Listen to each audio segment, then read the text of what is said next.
Araw ngayon ng mga ama, 'no? Pero araw-araw, araw ng Diyos. Hmm, ah, yung pagpapatuloy ko lang yung topic natin this month, which is sabi ni Diana, it's a Prize Month, 'no? So, isa sa na-assign sa aking naituro ay yung pinakahuli ng spelling ng ng pride, which is DE. Pero actually, meron pang dito, nauna lang ako nagturo dahil next week hindi ako available. So, okay, sabi dito, ang title ng pag-uusapan natin is Doing the Father's Will by Extending Love. Siguro kung sa title pa lang, magkakaroon na kayo ng idea, ano ba to, no? So, at sa totoo lang, sa nang binigay ito ni Jana, mukha ko ng lapis at papel and starting draft. Nag-drop ako kung ano yung mga scripture na pwede kong i-shoot dito sa title na ito, no? So umpisa na lang natin ng ganito. Marami akong introduction na ginawa pero hindi ko hindi ko alam kung paano ko ipagkakasya lahat yung introduction na yan. Alam, ganito na lang.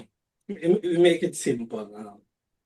Alam mo merong mga eksena na sa buhay na paulit-ulit nating nakikita, no? Nakikita natin yan sa totoong buhay. Yung mga paulit-ulit na eksena na yan. So, ano yung mga yun? Ano? Baka nakikita natin, may mga tao talaga na halatang hindi okay. Yan, isa, eksena. Yan, yung talagang paulit-ulit na natin na nakikita. Yung mga taong hindi okay. Yung parang mga ngiti nila, alam mo yung ngiti nila, pilit. Sana naiintindihan ako nung tatay mo, Beng, no? Yung pilit yung mga ngiti nila. Tapos, yung mga sagot nila, pag kinumusta mo, basta okay lang. Pero, hindi naman talaga, no? Pero, ang mas nakakalungkot nga lang, nakikita natin sila, pero hindi talaga natin napapansin. Alam mo yung nakikita natin sila, pero hindi natin tinatanong, hindi natin nilalapitan, minsan dahil ayaw nating makailam, at minsan dahil hindi natin alam ang sasabihin. Di ba? So siguro naintindihan niyo. Pero habang iniisip ko yan, nare-realize ko, maraming tao yung ang naliligaw. Maraming tao ang nasasaktan, naapektuhan, madalas nga nalalamig, ano. Dahil, sabi ko nga, dahil kaya sa walang nagmamahal sa kanila, minsan kasama mo na palagi, tas di ba?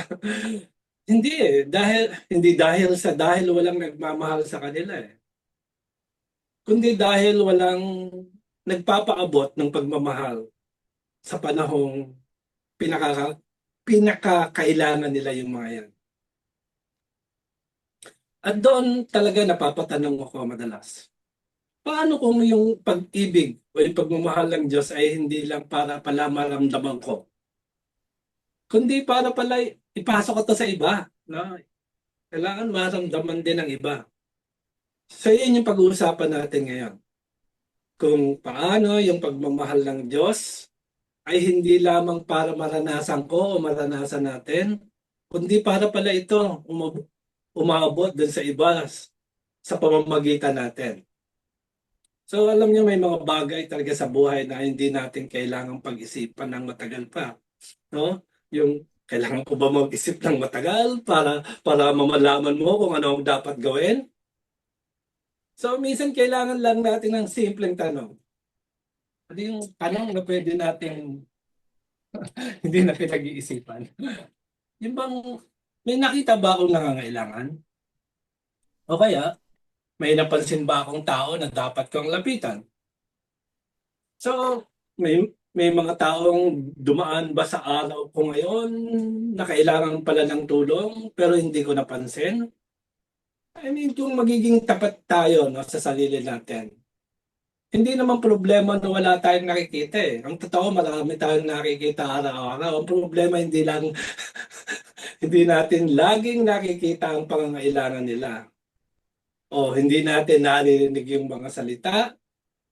O kaya, hindi natin naririnig yung sigaw ng puso nila. Di ba? So marami tayong naririnig. Pero hindi natin pinakikinggan. No? Marami tayong nalalaman, pero hindi tayo kumikilos. At dito pumapasok yung tanong ng Diyos sa atin ngayon. Na hindi lang hindi lang ano ang alam mo tungkol sa akin. O ano ang alam mo tungkol sa Diyos, kundi ano ang ginagawa mo sa pagmamahal ng Diyos sa buhay mo. Dahil ang totoo, yung pagmamahal ng Diyos, ay hindi niya binigay sa atin para sarilinin lang natin. No? Ibinigay niya ito para maipaabot o umabot sa iba sa pamamagitan natin. Para maging pag-asa sa mga nawawalan ng pag-asa, para magbigay lakas sa mga nanghihina, para maramdaman ng mga tao na hindi sila nag-iisa. At kapag hindi ito umabot sa iba, hindi dahil kulang yung pagmamahal ng Diyos, kundi dahil may mga pagkakataong hindi natin ito naipakita.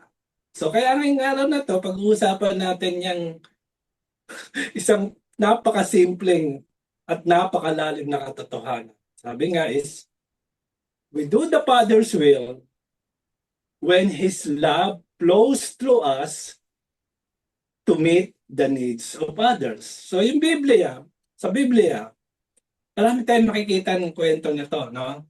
Makikita natin. Pero ngayon, makikita natin yung, papakita ko sa inyo ngayon yung dalawang karakter.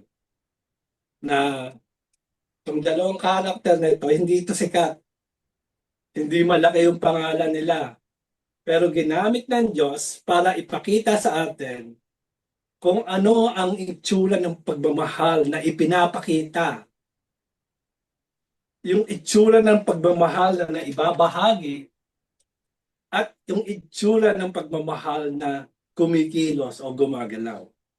So mamaya sasabihin ko yan sa inyo kung sino yan. At baka siguro sa kwento nila, makita natin kung ano ang pinagagawa ng Diyos sa atin ngayon. Minsan kasi kapag naririnig natin yung salitang, kagaya ito nung sinend sa akin ni Jana, yung praise na doing the Father's will, it's a short praise, ano? Mamaya ko na lang sasabihin yung kasunod. Parang agad natin na iniisip na, ano yung ba agad na naiisip niyo pag naririnig niyo, we do the Father's will. Ako naisip ko, no? Ay, malaking bagay ito. Malaking bagay kaya ito, no? Minsan naisip natin, kailangan ko magmisyon. Kailangan ko ng position sa ministry. Kailangan ko maging director. Kailangan ko siguro mag-preaching. Kailangan ko siguro ng leadership. O kaya mga special na assignment mula sa God. Ano? Pero napansin niyo ba? Madalas ang kalooban ng Diyos ay nagsisimula sa mga simpleng bagay na nasa harapan natin araw-araw. Halimbawa, yung kaibigan nangangailangan ng encouragement, yung kapamilyang pinagdadaanan ng isang mabigat na sitwasyon, yung taong tahimik na lumalaban sa kanyang mga problema at naghihintay lang na mapansin mo siya o na may makakapansin sa kanya. Minsan naghahanap tayo ng malaking bagay na ipinagagawa sa atin ng Diyos, samantalang ang tanong ng Diyos ay, handa ka bang mahalin ng taong inilagay ko sa harapan mo ngayon? Di ba? Dahil ang totoo, ang kalooban ng Diyos ay hindi lang tungkol sa kung ano ang ginagawa natin para sa Kanya. Ito rin ay tungkol sa kung paano natin ipinararamdam sa iba yung Kanyang pagmamahal. So kapag ang pagmamahal ng Diyos ay hindi huminto o nag-stop sa atin, kundi naibahagi natin papunta sa iba. May nangyayaring iba, makapangyarihan eh. May nangyayaring milagro. Di ba? Yung mga taong sugatan, naaabot mo.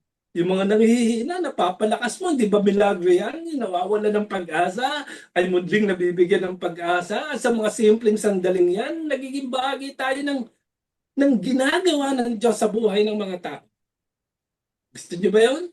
Kaya siguro ngayon, gusto kong isipin natin yung yung isang simpleng katotohanan. We do the Father's will when His love flows through us to meet the needs of others. Diba? Kaya yung sabisaduhin siguro yung simple catchphrase na yan. No? No, yung kapag ang pag-ibig ng Diyos ay naibahagi natin, yung bang naibahagi pala sa atin at umabot ito sa iba, doon natin tunay na nagagawa ang kanyang kalooban. Kung isipin natin, parang hindi naman nauubusan ng pangangailangan ng mga tao kasi. So may mga taong napapalibutan ng maraming tao pero pakiramdam nila nag-iisa pa rin sila. May mga taong nakangiti sa labas pero pagod na pagod sa loob. May mga taong hindi naghahanap ng pera kundi maghahanap lang ng may makikinig sa kanila. May mga taong hindi humingi ng solusyon kundi naghihintay lang ng may makapansin. At bilang mga Kristiyano, hindi aksidente na inilagay tayo ng Diyos sa tabi ng mga taong may pangangailangan. Hindi aksidente ang pamilya natin, hindi aksidente ang mga kaibigan natin, hindi aksidente ang mga katrabaho natin, hindi aksidente ang mga taong nakakasalamuha natin araw-araw. Di ba? Minsan iniisip natin ang kalooban ng Diyos ay nasa malayong lugar. Parang kailangan pa natin gumawa ng isang napakalaking bagay para masabing magagawa natin yung kanyang kalooban. Sa malalaking oportunidad o sa mga pambihirang mga ginagawa. Halimbawa, parang kailangan nating mag-mission sa ibang bansa. Di ba? Yan yung pagkaintindi natin sa malayong lugar. No? Parang kailangan natin mangaral sa harap ng napakaraming tao. Di ba? Para, para makilala, para lang makilala ng tao si Yahweh. Ito yun, ano? Okay yan. Hindi ko sinasabing mali yun. Parang kailangan natin magtayo ng malaking ministry o gumawa ng isang bagay na parang kahanga-hanga sa paningin ng marami. At kapag hindi natin nagawa ang mga bagay na yan, minsan naisip na natin na baka hindi pala talaga tayo ginagamit ng Diyos. Pero paano kung mas malapit pala ang kalooban ng Diyos kaysa iniisip natin? Paano kung magsisimula ito sa simpleng paglapit sa isang tao na may nararamdaman o nasasaktan? Sa pakikinig sa isang tao na may pinagdaraanan, sa pag-abot ng tulong sa isang taong nangangailangan, sa pagpapakita ng pagmamahal sa isang taong nilagay ng Diyos sa ating harapan araw-araw. Di ba? Dahil ang totoo, nagagawa natin ng kalooban ng Ama, sabi ko nga kanina, kapag ang pag-ibig na natanggap natin mula sa Kanya ay naibabahagi din natin sa iba. So, paulit-ulit ko yung sinasabi sa inyo dahil kailangan natin yan maunawaan, no? So, bago natin basahin yung text, mahalagang maunawaan natin ang sitwasyon. Dito, sa sa bubuksan nating teksto, sa panahong ito, itong si Prophet Jeremiah, alam naman natin na siya ay tapat na ipinahayag yung mensahe ng God sa Juda.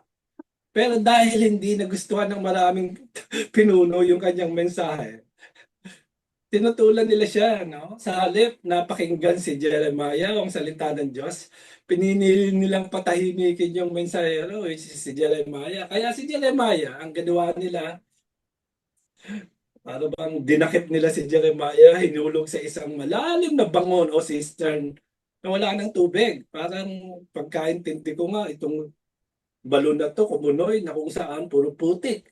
No? At habang lumulubog siya doon sa putik, unti-unti siyang, anong mangyayari sa'yo? No? Parang, ano yun, except pag nandun ka. So, maraming tao yung nakaalam ng pinangyari. Maraming tao nakaalam ng sitwasyon ni Jeremiah. Pero yung parang walang gustong kumilos. No? At dito natin makikilala isang tao na to na madalas na hindi napapansin sa Biblia. Sa Jeremiah pala. ito ay ang nakapansin nito ay si Ebed-Melech. No? Isang tao na piniling huwag magbulag-bulagan sa pangangailangan ng iba. So, basahin natin yung Jeremiah. So, meron akong three meron na akong mga steps, no? Ano nga yung mga steps or ways para ma-extend natin yung pagmamahal ng Diyos? So una, extending love begins with seeing the needs. Punta tayo sa Jeremiah chapter 38. Ito, verse 1. Narinig ni Sepanaya na anak ni Matan, ni Mitan, na Gedalias na anak ni Pasyur, ni Jukal na anak naman ni Selemias, at ni Pasyur na anak ni Malkiyas ang sinasabi ni Jeremiah sa mga tao. Ganito ang narinig nila sa sinasabi ni Jeremiah. Sinabi ni Yahweh na namatay sa labanan o sa matinding gutom o sakit ang sino mang mananatili sa lungsod na ito. Ngunit ang lalabas at susuko sa mga tao o sa mga taga-Babylonia ay hindi mamamatay, bagkos ay maliligtas. Verse 3, ganito ang sabi ni Yahweh, ang lungsod na ito ay pababayaan kong masakop ng mga taga-Babylonia. Kaya sinabi ng mga pinuno, mahal na hari, dapat ipapatay ang taong ito. Si Jeremiah. Sa kasasalita niya ay natatakot tuloy ang mga kawal, pati ang mga mamamayan.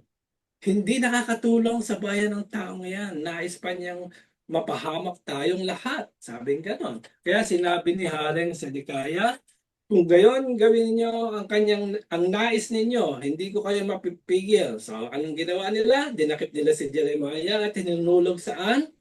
Sa balon ni Malkiyas, ang anak ng hari na nasa himpilan ng mga bantay. Hindi tubig, yung balon na puro putik, ang laman ng balon, kaya lumubog siya sa putik. So, yung pangyayaring yan, nabalitaan ni Ebed-Melech. Ito yung sinasabi ko sa inyo. Isang Ethiopiang naglilingkod sa palasyo ng hari. Tandaan niyo yan ha. Isang Ethiopiang na naglilingkod sa palasyo ng hari. Ang hari naman ay kasalukuyan ang nasa may pintuan ni Benjamin. So bago kumilos si Ebed-Melech ng anumang hakbang para tulungan sila Jeremiah, may isang bagay dito na nagbigay atensyon o nagbigay pukaw sa kanya. Ano yung isang sabi dito? Meron siyang nabalitaan. Di ba? Sa verse 7. So sa ibang translation, narinig niya. No? So, ang Hebrew word nito ay Shabbat. Hindi lang simpleng narinig. Mas malalim ang ibig sabihin nito. Sabi nga, ang translation daw, sabi ng diksyonaryo, is to hear, to listen, to give attention. Ang gusto ko dito, dun sa word na, sa meaning nito, is to obey or respond to what is heard. Hindi lang basta nabalitaan niya nung nabalitaan niya, kundi talagang may ginawa siya. So, yun yun. So, bahan simple lang pakinggan yan, salitang yan, pero kung tutuusin, dito magsisimula yung tunay na pagmamahal. So sa Jeremiah 38 verse 6, kung babalikan nyo, mababasa natin na si Jeremiah ay tinapon sa isang balon na putik ang laman. Wala itong tubig, di ba? Lumubog siya sa putik, hindi lang ito simpleng pagkakatapon sa kanya, pagkakakulong niya sa balon. Ito ay isang sitwasyon na kung saan unti-unti siya talagang mamamatay kung walang tutulong sa kanya. So, ang nakakalungkot, hindi naman lihim yung nangyari. May nagpatapon, may mga opisyal, may mga taong nasa paligid. Alam nila yung sitwasyon ni Jeremiah, alam nila kung nasaan siya. Alam nila may nangyayaring mali. Pero sa verse 7, nabasa natin na may isang tao na ibang ang naging tugon eh. Anong pangalan niya? Si Ebed-Melech na inilagay ni Jeremiah na narinig niya ni Ebed-Melech na inilagay si Jeremiah sa balon. Hindi sinabi dito sa Biblia na nakita niya mismo yung pangyayari. Hindi sinabi na malapit silang malapit silang magkaibigan. Hindi din sinabi na may personal siyang relasyon o kaya ano pa man, no? Narinig lang niya yung nangyayari.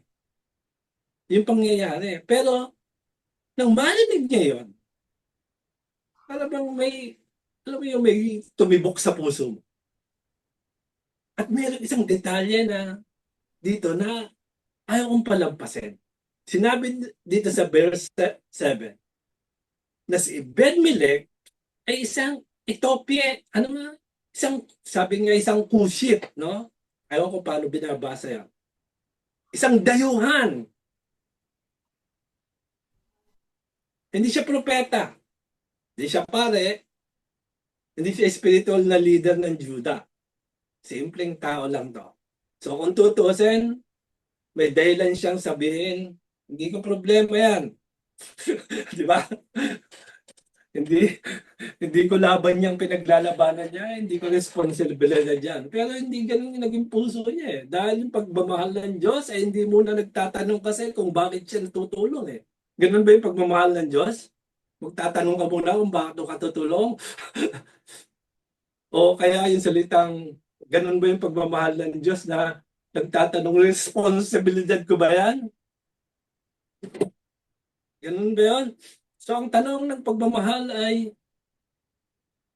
tanong ng pagmamahal ng Diyos ay, may nangangailangan ba? Kaya sa verse 8, ng 38 ng Jeremiah, so pinuntahan ni Ebed-Melech ang hari at sinabi, mahal na hari, masama ang ginagawa ng mga pinuno. Inihulog nila sa balon si Jeremiah, maaaring mamamatay siya sa gutom sapagkat wala ng pagkain doon sa lungsod.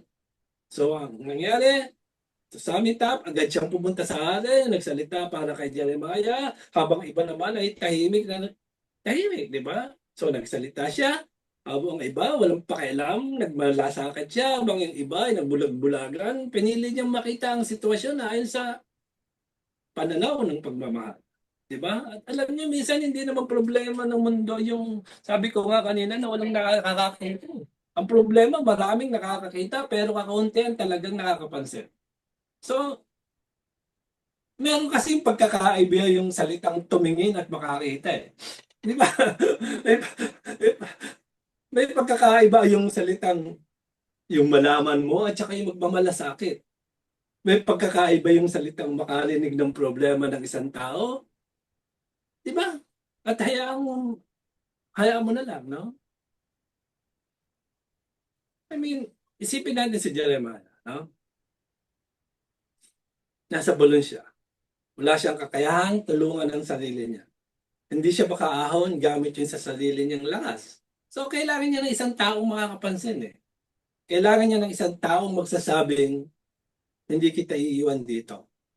So, ganito rin yung puso ni Jesus Christ. Kung pupunta tayo at babasahin natin yung mga ginawa ni Jesus Christ. Sabi nga, kung naalala ko lang o naalala niyo, may isang phrase sa Matthew na kung saan sinabi doon na nang makita ni Jesus Christ sa mga tao, nahabag siya sa kanila. That is love. No?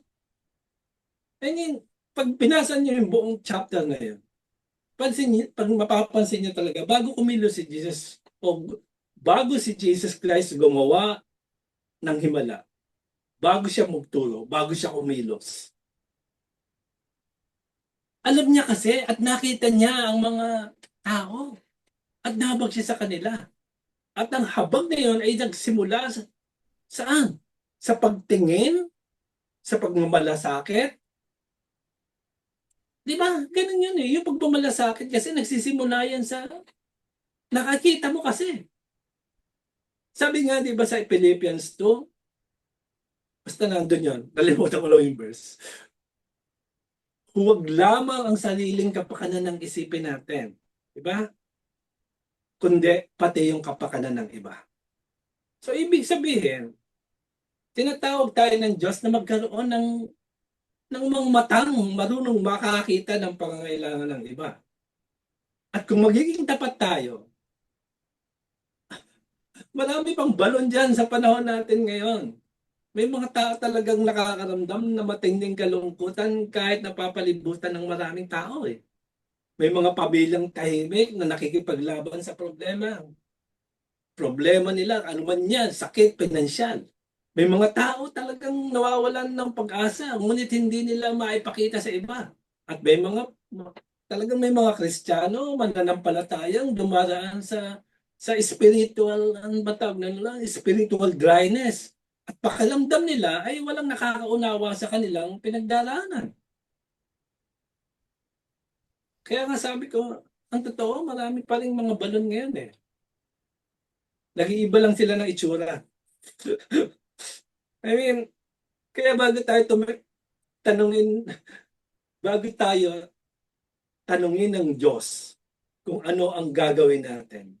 Baka ang unang tanong niya ay, pwede bang tanggalin ang Ray-Ban mo sa mata mo? O kaya, baka pwede tanggalin mo yung muta mo sa mata mo para makita mo sila. I mean, nakikita mo ba sila? Sino ang nilagay ng Diyos sa harapan mo? Tanungin mo yung sarili. Sino ang nangangailangan ng pagmamahal? Sino ang nangangailangan ng pag-asa? O sino ang nangangailangan ng pag-aaruga? Dahil yung pagmamahal ay hindi nagsisimula sa mga kamay. Hindi yan nagsisimula sa bibig.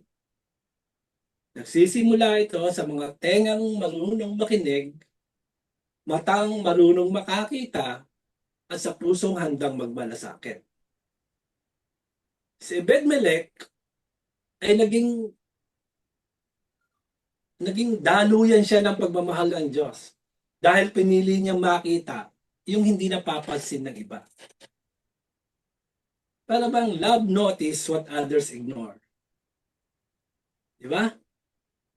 So, sabi ko nga, there are 3 steps paano mo ma-extend yung pagmamahal. So yung pangalawa, extending love requires action. Kaya dito sa Jeremiah 38, verse 10, dito, initusan ng hari si Ebed-Melech na magsama ng 3 lalaki at pagtulong-tulungan nilang iahon sa balon si Jeremiah bago ito mamatay. So isinama ni Ebed-Melech ang mga lalaki, kumuha sila ng mga lumang damit sa taguan, at inihulog kay Jeremiah sa pamamagitan ng lubid. Pinagdugtong-dugtong yung damit. Sinabi ni Ebed-Melech kay Jeremiah, isapin niyo sa inyong kilikili ang mga lumang damit para hindi kayo masaktan ng lubid. Simple word yan, ano? Pero kung iisipin mo, isapin po ninyo sa inyong kilikili ang mga lumang damit para hindi kayo masaktan ng lubid. So sunod naman si Jeremiah, hinila siya pataas hanggang sa maiyahon. Pagkatapos iniwan nila si Jeremiah sa himpilan ng mga bantay. Di ba? Napakaganda ng ginawa ni Ebed-Melech. So, meron siyang nabalitaan, nagmalasakit siya, tantig yung puso niya. Pero alam natin lahat na hindi doon natatapos ang pagmamahal. Dahil maraming tao nakakakita sa pangangailangan, maraming talagang taong naawa. Maraming taong nagsasabing nakakalungkot naman, maraming taong nagsasabing pagdarasal kita, no? Pero hindi ko naman sinasabing masama yan. Pero may mga tao kang naririnig na ganyan, pero hindi naman kasi lahat kumikilos eh. At dito talaga nagiging kakaiba yung si Ebed-Melech eh. Kaya kung mapapansin nyo sa verse 10, matapos niya kausapin yung hari, hindi siya umuwi para isipin na may ginawa na siya eh. Oh, okay na yan, nakausap ko na yung hari, bahala na sila doon. Hindi siya na ipahayag na niya yung kanyang opinion. Di ba? Hindi siya nagtapos dun sa pagpapaalala. Di ba? Anong ginawa ni Jet? May ginawa siya, kumilos siya. So, kaya makikita mo na inutusan niya ang hari si Ebed-Melech na kumuha ng mga lalaki at ilabas si Jeremiah doon sa balon bago ito mamatay. At yun mismo yung ginawa niya, hindi niya ipinasa sa iba, hindi niya pinagpaliban, hindi niya inintay na may ibang gumawa siya. Siya mismo yung kumilos. Alam niyo, minsan ang kailangan lang para mabago ang sitwasyon na magkaroon ng isang himala, sabi ko nga kanina, isang taong handang kumilos eh. At sa araw na yan, si Ebed-Melech ang taong yun eh. Pero meron isang detalye dito sa kwento na gustong-gusto ko. Oh? Dito sa verse 11, basahin natin. So, kumuhin siya ng mga lumang basahan, sabi doon, at lumang tela. Sabi ko nga, simple bagay lang yun kung hindi mo mapapansin pag binabasa mo eh. May ibang bago nila hilain si Jeremiah palabas ng balon, sinabi niya kay Jeremiah, na ilagay mo muna ngayon sa ilalim ng kanyang mga kilikili sa pagitan ng lubid at ang kanyang katawan. Di ba? Bakit? Para hindi siya masugatan habang inihila. Iniisip ko nga bakit, no? Isipin niyo yun, no? Pwede naman nilang hilain agad si Jeremiah. Ang mahalaga ay mailigtas niya eh. Pero siya, no? Pero hindi ganun yung ginawa ni Ebed-Melech. Hindi lang niya inisip kung paano siya mailalabas, inisip din niya kung paano mabawasan yung sakit habang siya ay inililigtas. Para sa akin, doon mo lalong makikita ang puso ng pagmamahal eh. Dahil ang tunay na pagmamahal, sabi ko nga, paulit-ulit, hindi lamang nagtatanong na kung saan, anong kailangan kong gawin. Nagtatanong din ito na, paano ko ito magagawa na pero yung bang may a little touch of pagkakalinga. Paano ko ito magagawa ng may malasakit? Paano ko ito magagawa sa paraang magpapakita ng puso ng God? At hindi ba ganun yung ginagawa ng Diyos sa atin? Hindi lamang niya tayo iniligtas, di ba? Basahan niyo yung kwento ni Moses. Hindi lang tayo niligtas nung lumabas ang mga Israel sa Egypt. Inalagaan. Ganun tayo. Iniligtas, inalagaan tayo habang tayo kanyang nililigtas. Hindi lamang niya ito, talaga hindi lamang tayo binabangon habang tayo kanyang iniligtas, pinapalakas niya tayo habang tayo ay bumabangon. Imagine mo yun? Kaya kapag yung pagmamahal ng Diyos ay naranasan natin at dumalo yan sa atin, hindi lang tayo nagiging mga taong nakakakita ng pangailangan. Nagiging mga taong kumikilos tayo para tugunan ang pangangailangan ng iba. At kung magiging tapat tayo, minsan napakadalaking sabihin talaga yung pagdarasal kita. Di ba? Oo, mahalaga ang panalangin. Kailangan natin ng panalangin. Pero minsan ang sagot ng Diyos sa panalangin ng isang tao ay presensya ng isa pang tao. Minsan ang kailangan ay isang, alam mo yung konting tawag. Minsan kailangan ay isang pagbibisita. Minsan ang kailangan ay practical na tulong. Minsan ang kailangan ay simpleng pakikinig. Minsan ang kailangan ay may taong magsasabing, hindi mo to kailangang harapin na mag-isa. Di ba? Kaya marahil ang tanong para sa atin ngayon ay hindi lamang sino ang nakakita kong nangangailangan. Siguro ang susunod ng tanong ay, ano ang gagawin ko tungkol dito? Dahil yung pagmamahal na hindi kumikilos ay nananatiling damdamin lamang eh. It's just a feeling comes and go, no? Pero ang pagmamahal na kumikilos ay nagiging instrumento ng God para baguhin ang buhay ng iba. Sabi nga, di ba, love is compassion in motion. Kung naalala niyo yung simple phrase there. I mean, may halaga eh, no? May value ang pagkikilos, no? Pag kumikilos yung pagmamahal. Hindi lang basta siya kumikilos si Ebed-Melech, di ba? I mean, kung isusuriin mo maging yung kwento ni Ebed-Melech, may risk doon sa ginawa niya. Alam mo yung kinontra niya yung ginawa ng mga opisyal? Lumapit siya sa hari tungkol sa isang sensitibong usapin. Iniligay niya yung sarili niyang reputasyon at posisyon sa panganib. Maaari sana siyang mapahamak dahil sa pakikialam eh, di ba? Yan ang isang bagay na nagpapalalim dito sa kwentong ito. Kasi minsan gusto natin ng extended love. Minsan gusto natin yan eh. Yung salitang extending love. Basta komportable ha. Di ba? Di ba? Ganun na yun eh. Pero yung biblical love, madalas may kasamang inconvenience eh. Effort.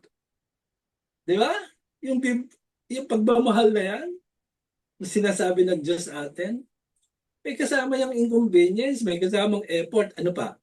At madalas sakripisyo. Halimbawa, no? Yung Huwag nating isipin na madali para kay Ebed-Melech ang ginawa niya. Yung pagmamahal na pinakita niya, mayroong halaga yun eh. May values yun eh. May value yun. Kinailangan niya magsalita kung saan na yung iba ay tahimik. Kinailangan yung tumayo kung saan ang iba ay matras. Kinailangan niya makialam sa isang sitwasyon na pwede naman niyang iwasan. Di ba? Ngunit pinili niyang gawin yung tama dahil mas mahalaga sa kanya ang buhay ng isang tao kaysa sa sarili niyang kaginawaan eh. Diba? At madalas din ang pagmamahal, talaga sabi ko nga ay may halaga yan eh.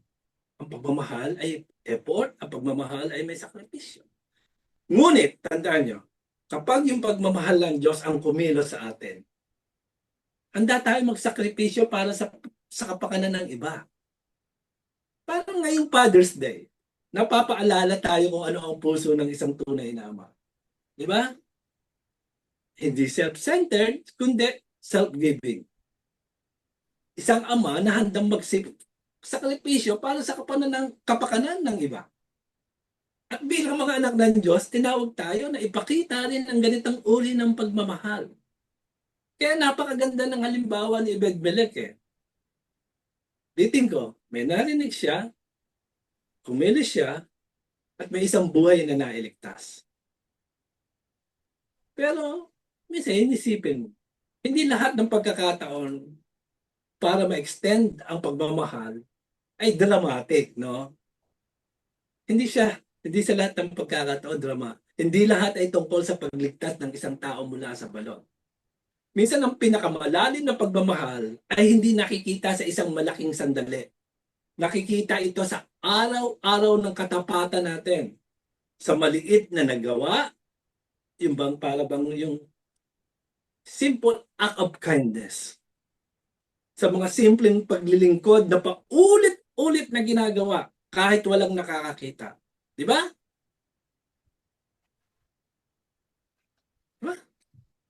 Okay.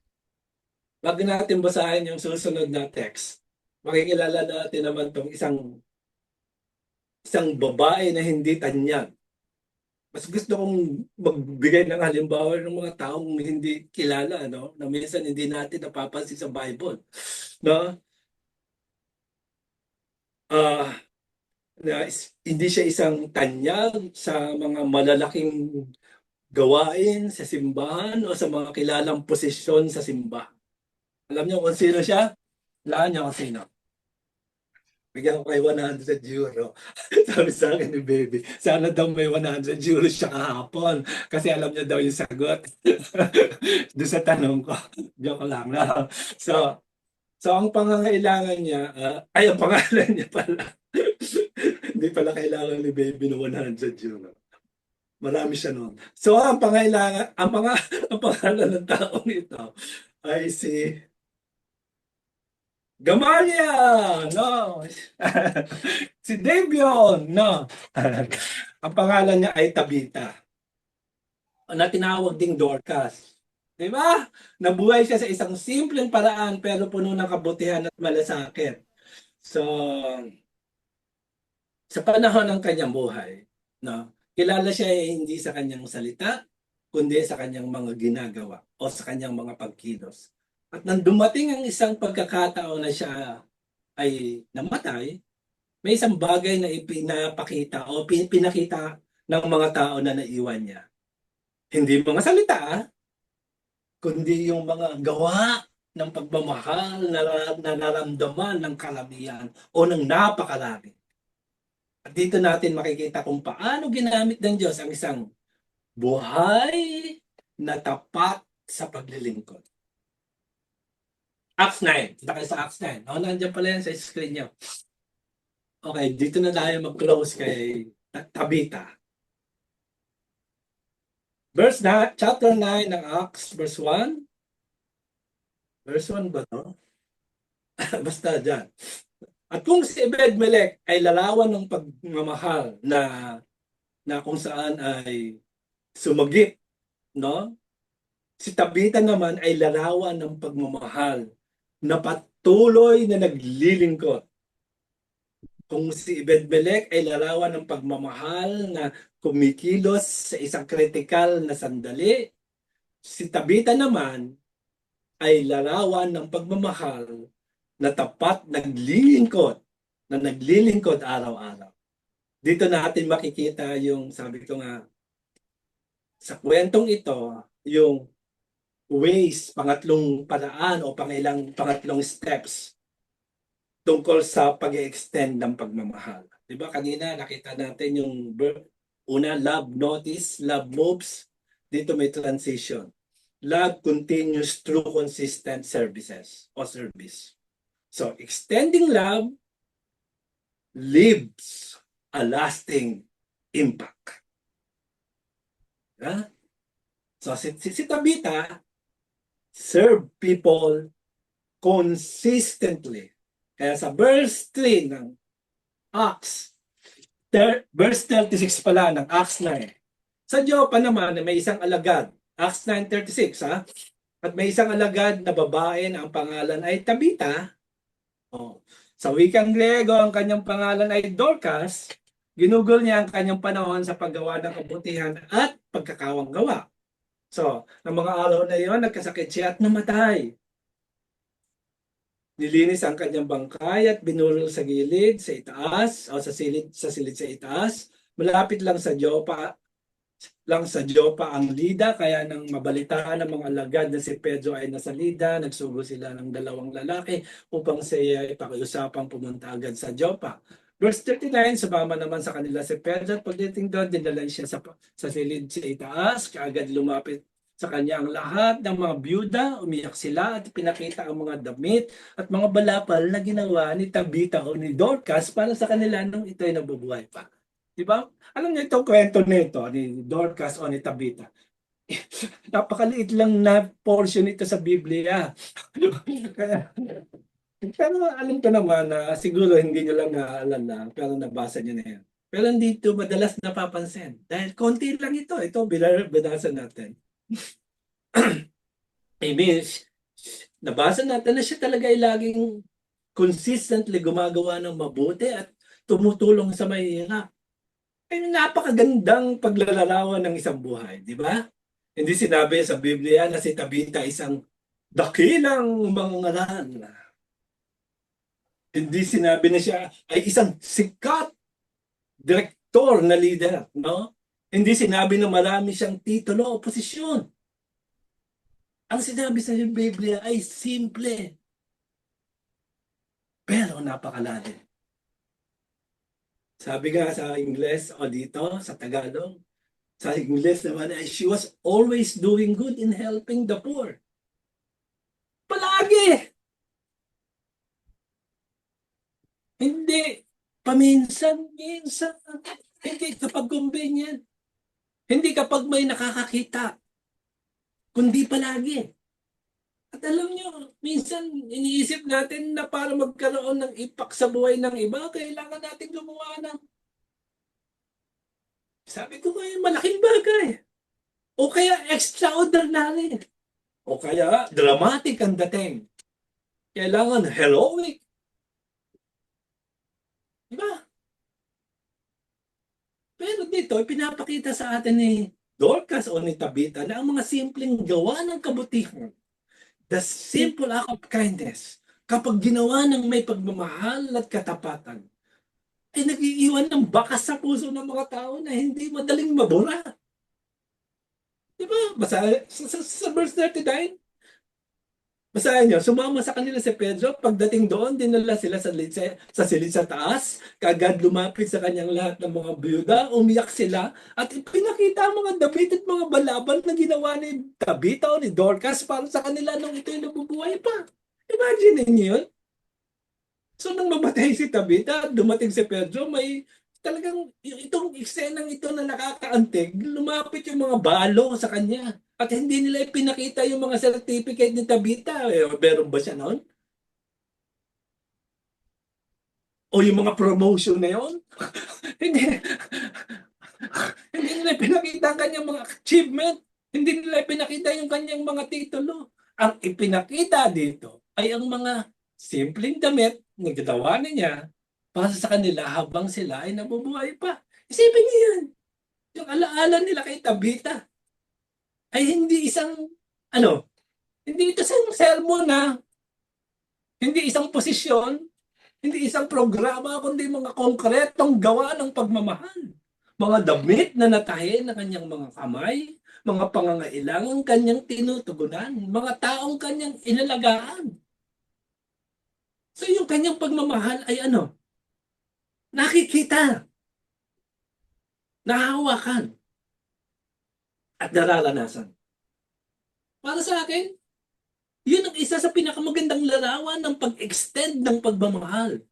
Dahil ang tunay na pagmamahal ay hindi lamang sinasabi. Ito ay pinapakita. Hindi lamang ipinapangako. Ito ay sinasabuhay.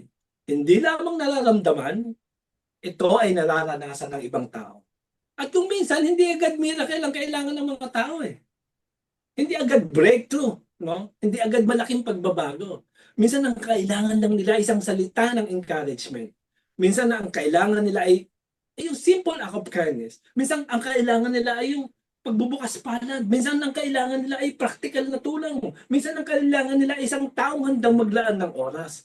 At sa mga simpleng Oo. sandali yan, nagiging daluyan tayo. Pag ginagawa natin yan, nagiging daluyan tayo ng pagmamahal ng Diyos. Gusto niyo ba yun? Kaya nga sabi dun sa 1 John 3, sabi doon, huwag tayong magmahal sa salita o sa dila lamang, kundi sa gawa at sa katotohanan. Yun mismo yung ginawa ni Tabitha o ni Dorcas eh. Hindi niya lang pinangaral. Itinuro, pinag-usapan ng pagmamahal. Anong ginawa niya? Sinabuhay niya. At dahil dyan, kahit nang siya ay nawala, nanatili ang bakas ng kanyang pagmamahal sa buhay ng mga taong kanyang naabot. Kaya mga kapatid, maaaring hindi maalala ng mga taong lahat ng sinabi natin eh. O, tagal ko nang nagsisermon. Tagal ko nang nagtutulong. Siguro pag tinanong ko ngayon, ano mga naalala niyo sa tagal na yan? Hindi. Baka naaalala niyo yung mga masamang chismis di ba yung mga ganyan, mas dali na aalala yan, no? Maaaring dito, hindi maalala ng mga tao, sabi ko ba, maaaring hindi maalala ng mga taong lahat ng sinabi natin eh. Maaaring hindi nila maalala ang bawat mensahe ng ating pinapangaral. Ngunit madalas nilang maalala ay kung paano natin sila minahal. Maaalala nila kung sino ang tumulong nung sila ay nangangailangan. Maaalala nila kung sino ang nagpakita ng kabutihan nung sila ay nanghihina. Maaalala nila kung sino yung naglaan ng oras noong pakiramdam nila ay nag-iisa sila. At yan yung iniwan ni Tabitha. Isang buhay na nagpapatunay na ang pagmamahal ng tapat na tapat at palaging ipinapakita. Yan yung nag-iiwan ng yan ang nag-iiwan ng pangmatagalang epekto. Yung pagmamahal ng tapat at yung palagi mong ipinapakita. So, love becomes visible through faithful service. Diba? So, nakita natin dito sa Ebed-Melech, meron siyang nakita. Si Ebed-Melech, kumilos siya. Samantalang si Tabitha, consistent serving. Diba? So, yung pag-ibig ni Tabitha, talagang yung nakita nung mawala siya eh. Sana huwag naman ganon. Ano kung mawawala ka lang, dyan lang makita yung pag-ibig. Pero ganon, natural lang tao kasi yan. No? Dito sa Acts 9:13 yan, hindi lang basta talaga may mga balo na umiyak eh. Ang mahalagang tanong dito ay, bakit sila naroon? No? Pag binasa mo yung Acts 9:13, bakit nandun yung mga balo? Dahil may nawalan? May nawala sa kanilang buhay na mahalaga kasi. May taong naging pagpapala sa kanila, may taong nag-invest sa kanila, may taong nagpakita ng pag-ibig sa kanila. At kaya nung nawala si Tabitha, mas naging malinaw kung gaano kalaki ang naging epekto niya. So, napakaganda kasing aplikasyon niya. Maaari mong sabihin, Minsan hindi natin alam ang epekto ng simpleng kabutihan na ginagawa natin. Minsan akala natin maliit lang ang naitulong. Minsan akala natin na walang nakakapansin, di ba? Pero may mga buhay na naabot sa ating katapatan. Kahit hindi natin nakikita agad. Yan ang isang bagay na lalong magpapalakas dito sa yung sinasabi ko sa inyo, no? No, and sa Acts 9:36, mapapansin nyo, hindi lang sinabi na tumutulong siya sa mahirap eh. Sinabi dito sa teksto, she was always doing good palagi. Di ba? Yung pinagdidiinan ko kanina, yung salitang always kasi napakahalaga niyan. Hindi ito one-time event, hindi ito isang heroic moment, hindi ito isang viral moment, hindi ito isang ministry project. Ito ay isang lifestyle. Lifestyle. I mean, yung pagmamahal na nagbabago ng buhay ay kadalasan hindi bunga ng isang malaking pagkilos no? Kadalasan ito ay bunga ng maliit na pagkilos ng kabutihan. Yung simple little act of kindness na paulit-ulit mong ginagawa sa mga mahalagang panahon o sa mahabang panahon. So, tanong, bakit ba ginawa ni Tabitha ang lahat ng yan? Bakit ba kumilos Ebed-Melech? Bakit sila nagmamahal ng ganito? Hindi, hindi lang dahil mabait sila, ha? Hindi lang dahil mabubutang tao sila. Hindi lang para mapansin sila, kundi dahil ang tunay na pagmamahal, meron niyang mataas na layunin sa buhay. At marahil ito yung isa sa pinag-sukatan ng isang buhay na ginagamit ng Diyos. I mean, hindi kung gaano tayo nakilala, hindi kung gaano tayo kasikat, kundi kung gaano karaming tao ang nakaranas ng pagmamahal ng Diyos sa pamamagitan mo. Dahil yung pagmamahal na tapat at palaging ipinapakita, nag-iiwan niya ng bakas sa buhay ng iba kahit matagal tayong nakaalis na sa eksena. At yan yung iniwan ni Tabitha. Isang buhay na nagpapatunay na ang pagmamahal na isinasabuhay araw-araw, meron palang matagalang epekto. Ngunit, yung ma-misinterpret ako, may mas malalim pang layunin ng pagmamahal kaysa pag-iwan ng malalim na epekto sa buhay ng tao. Ang pinakamataas na layunin talaga ng pagmamahal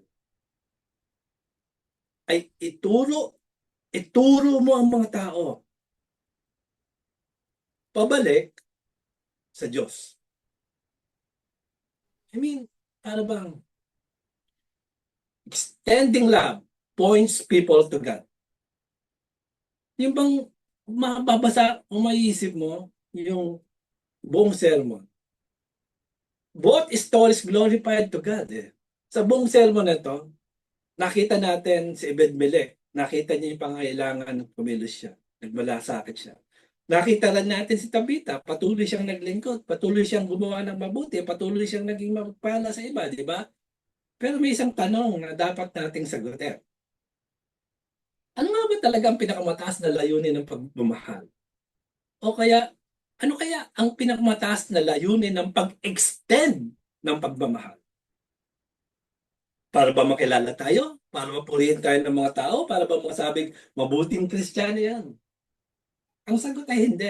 Maling, hindi mo mawawala sa eksena yung mga tao, mga bagay na yan.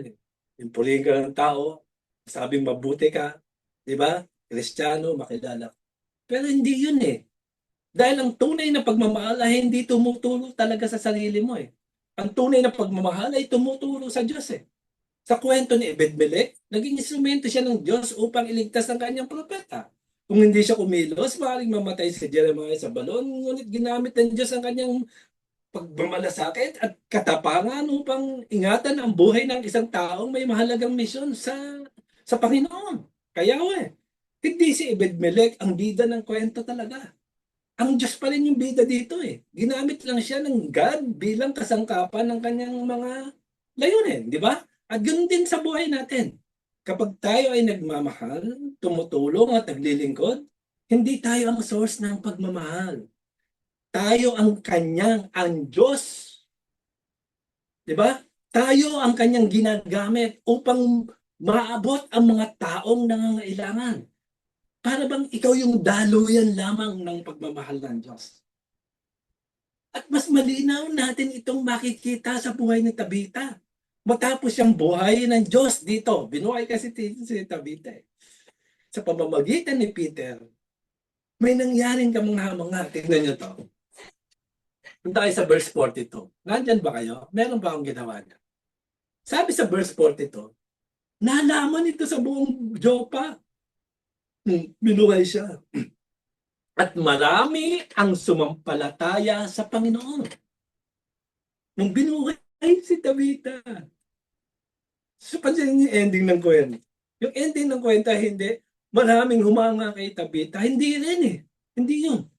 Maraming pumulakpak kay Pedro. Hindi yun. Ang sabi sa Biblia, maraming sumampalataya sa Panginoon. Yan yung pinakamataas na layunin eh. Yan yung bunga. Yan yung pinakamataas ng resulta ng isang buhay na puno ng pagmamahal. Isang buhay ng puno ng pagmamahal. Hindi ito para mapansin tayo, kundi para makita ng mga tao ang Diyos. Hindi para lumaki yung pangalan natin, kundi para makilala ang Panginoon. Pakilala si Jesus Christ, pakilala si Yahweh. Hindi para makita kung gaano tayo kabuti, kundi para makita kung gaano kabuti ang ating Ama sa langit. Yan yung tinuturo ni Jesus Christ sa Matthew. Nung sinabi niya, ano ba yung we are the salt of the earth? Di ba? Sabi, lumiwanag inyong ilaw sa harap ng mga tao kung makita nila ang inyong mabubuting gawa at luwalhatiin daw ang Ama na nasa langit. Di ba sabi doon sa Matthew 5? Yan yun. Hindi sinabi ni Jesus Christ na makita nila ang inyong mabubuting gawa at purihin kayo. Hindi sinabi ni Jesus Christ na makita nila ang inyong mabubuting gawa at gawing sikat kayo. Ang sabi niya, upang luwalhatiin nila ang inyong Amang nasa langit. Kaya mga kapatid, kapag ang pagmamahal ng Diyos talaga ay dumaloy sa atin. Pag yan ay dumaloy sa atin, may mga taong naaabot. Dapat may mga taong naaabot. May mga taong natutulungan. Dapat. At may mga taong mapapagaan ang mga pasanin. Pero higit sa lahat, may mga taong makakakita ng puso ng Diyos. At marahil sa uli, yan ang pinakamagandang sukatan ng isang buhay na ginagamit ng Diyos. Hindi kung gaano tayo nakilala, hindi gaano tayo pinuli, kundi gaano karaming tao ang mas nakakilala sa Diyos, kay Yahweh at kay Jesus Christ. Dahil sa pamamaraan ng ating pagmamahal.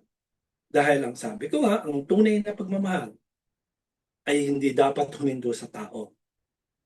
Humihinto sa iyo. Dapat itinuturo nito ang tao pabalik sa Diyos. That's the goal of love. The goal of love is not to draw attention to ourselves, but to reveal the heart of the Father. Diba? So, malinaw? Oh, magdasal lang tayo. Sana mayroon kayong natutunan sa pinag-usapan natin. So, Ama, salamat po sa iyong salita na nagpapaalala sa amin ngayong araw na ito na hindi kami tinawag para sarilinin ang iyong pagmamahal, kundi para iparating ito sa iba. Salamat dahil tulad ni Ebed-Melech, binigyan mo kami ng kakayahang makakita ng mga taong nasa balon, mga taong may pinagdaanan, may mga taong tahimik na lumalaban, mga taong nangangailangan ng tulong at pag-asa. Kaya Ama, buksan mo po ang aming mga mata upang hindi kami maging manhid sa pangangailangan ng iba. At huwag mo pong hayaan na masanay kami sa sakit ng iba na hindi na kami naaantik. At Ama, bigyan mo kami ng pusong handang kumilos, hindi lang nakakaawa, kundi kumikilos. Gumagalaw. Tulad ni Ebed-Melech, alisin mo sa amin ang takot, yung pag-aalinlangan at ang pagiging makasalan. Tulungan mo po kaming magsalita kung kailan dapat magsalita, tumulong kung kailangan dapat tumulong, at umabot kung kailangan dapat namin abutin. No? Kaya Panginoon, gaya nga ni Tabita o ni Dorcas, gawin mo rin kaming tapat sa mga simple o little act of kindness. Hindi lang sa mga malalaking sandali, kundi sa araw-araw na pamumuhay. Gawin mo kaming mga taong nag-iiwan ng bakas ng pagmamahal sa aming pamilya, sa aming komunidad, at sa mga taong nakakasalamuha namin sa araw-araw. Higit sa lahat, Ama, huwag mong hayaang mapunta kami o huwag mong hayaang mapunta sa amin ang papuri. Ang aming dalangin ay makita ka sa ang pagmamahal mo sa mga tao, sa buhay nila, na sa pamamagitan ng pagtulong mo sa amin, sa pagmamahal, sa aming paglilingkod, sa aming pagkilos, ikaw ang kanilang makilala. Dahil ang layunin po namin lahat ay hindi mapansin kundi makapagpahiwatig ng iyong puso. Panginoon, gamitin mo kami para may parating ang iyong pagmamahal sa iba. At sa bawat taong maabot namin, umabot ng iyong pagmamahal, ay mas makilala ka nila. Sa pangalan ng Jesus Christ, Amen. Mm. Hallelujah.